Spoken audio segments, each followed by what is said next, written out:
Shalom dan selamat pagi Bapak Ibu Saudara-saudara Jemaat Tuhan Gereja Toraja Tangerang dan saudara-saudara di tempat yang lain.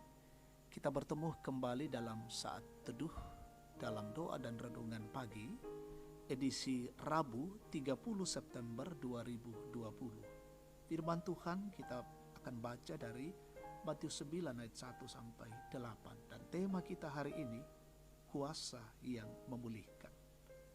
Mari kita satu dalam doa, kita berdoa. Dengan penuh sukacita kami memuji dan memuliakan Tuhan, mengaruniakan hari baru bagi kami hari ini. Kami sambut dengan gembira dan sukacita. Allah berkuasa memelihara kehidupan kami. Dan kami datang dalam kerendahan hati di hadapan Tuhan. Kami rindu firman Tuhan. Sampaikanlah isi hatimu ya Tuhan. Sampaikanlah firman-Mu kepada kami saat ini. Dan biarlah dari firman-Mu kami makin bertumbuh dan kami menjadi pelaku-pelaku kebenaran-Mu. Layakkan kami ya Tuhan, kami siap mendengar. Dalam Kristus Yesus kami datang berdoa dan bersyukur. Amin. Matius 9 ayat 1 sampai 8. Orang lumpuh disembuhkan. Sesudah itu naiklah Yesus ke dalam perahu lalu menyeberang. Kemudian sampailah ia ke kotanya sendiri. Maka dibawa oranglah kepadanya seorang lumpuh yang terbaring di tempat tidurnya. Ketika Yesus melihat iman mereka, berkatalah ia kepada orang lumpuh itu, "Percayalah hai anakku, dosamu sudah diampuni." Maka berkatalah beberapa orang ahli Taurat dalam hatinya, "Ia menghujat Allah." Tetapi Yesus mengetahui pikiran mereka lalu berkata, "Mengapa kamu memikirkan hal-hal yang jahat di dalam hatimu? Manakah lebih mudah mengatakan dosamu sudah diampuni, atau mengatakan bangunlah dan berjalanlah? Tetapi supaya kamu tahu bahwa di dunia ini Anak Manusia berkuasa mengampuni dosa." Lalu berkatalah ia kepada orang lumpuh itu, "Bangunlah, angkatlah tempat tidurmu dan pulanglah ke rumahmu." Dan orang itu pun bangun lalu pulang. Maka orang banyak yang melihat hal itu takut, lalu memuliakan Allah yang telah memberikan kuasa sedemikian itu kepada manusia. Amin. Kuasa yang memulihkan, kuasa me pamaleke. Jemaat Tuhan, dalam menjalani kehidupan sehari-hari, tidak sedikit orang yang memiliki kedudukan atau karunia-karunia tertentu digunakan untuk merusak dan merugikan orang lain. Padahal kedudukan dan karunia yang ada pada dirinya adalah pemberian dari orang lain atau lembaga yang dilayaninya.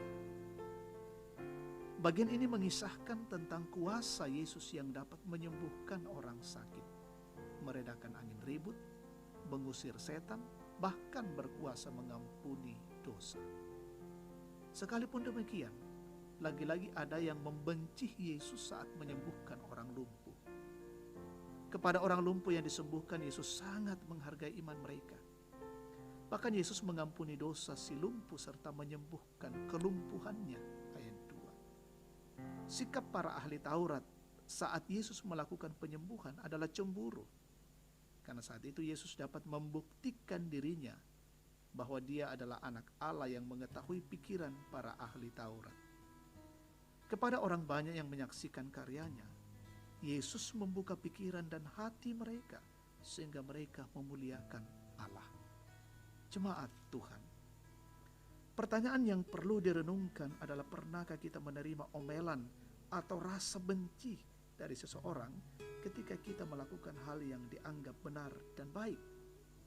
Jika pernah, maka melalui pembacaan kali ini kita diingatkan bahwa ketika Yesus melakukan penyembuhan, dia tak putus asa dan tak berhenti melakukan kebenaran, sekalipun ada sejumlah orang Farisi yang merasa tidak nyaman dengan kehadiran Yesus. Karena itu, jika kita memiliki karunia atau talenta dan jabatan yang dapat digunakan untuk menolong orang lain, maka lakukanlah itu dengan penuh ketulusan. Amin. Kita berdoa. Segala puji dan syukur kami persembahkan kepadamu ya Tuhan. Kau berkenan menjumpai kami. Engkau boleh menyatakan kasih-Mu kepada kami semua saat ini. Boleh kami membaca dan merenungkan firman Tuhan. Biarlah dengan firman-Mu ini kami jadikan sebagai suluh dan pedoman di tengah-tengah perjalanan kehidupan kami. Kami percaya Allah memiliki kuasa dan kuasa itu memulihkan. Perjalanan kehidupan kami hari ini, tanggung jawab pekerjaan dan pelayanan aktivitas kami masing-masing. Berkatilah kami ya Tuhan. Kami mampu melakukan, mengerjakan dan menyelesaikannya dengan baik. Seisi rumah kami hari ini Tuhan berkati. Jemaat-Mu yang sementara dalam pendidikan, belajar dan sekolah kuliah dari rumah, berkati mereka. Berkati jemaat-Mu, saudara-saudara di tempat yang lain.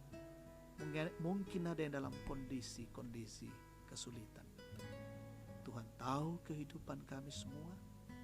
Karena itu topanglah setiap anak-anak-Mu yang dalam kesulitan, dalam pergumulan, dalam menghadapi berbagai tantangan. Yang dalam kondisi sakit, bergumul karena fisik lemah, Tuhan pulihkan dan sembuhkan. Yang terpapar COVID-19, Tuhan pulihkan. Saudara-saudara kami yang bersuka cita hari ini, ditambahkan umur setahun lagi. Menikmati setiap berkat-berkat Allah. Sempurnakan syukur dan sukacita mereka. Yang dalam kondisi berduka, topang dan hiburkanlah mereka, oh Tuhan. Kami mendoakan perjalanan hidup kami hari ini. Peliharakan kami dalam cinta kasih. Jauhkanlah kami dari wabah COVID-19. Kami tetap sehat. Berkati semua pejuang-pejuang di negeri ini yang terus berjuang untuk memutus mata rantai penyebaran COVID-19. Mereka tetap sehat, imun mereka tetap kuat, bahkan kami semua tetap dalam kondisi sehat. Berkati pula pemerintah kami, diberikan hikmat, menjalankan roda pemerintahan dengan baik. Ini doa kami dan syukur kami hari ini Tuhan. Kami persembahkan kepadamu di dalam nama Yesus, Tuhan dan Juru Selamat. Amin.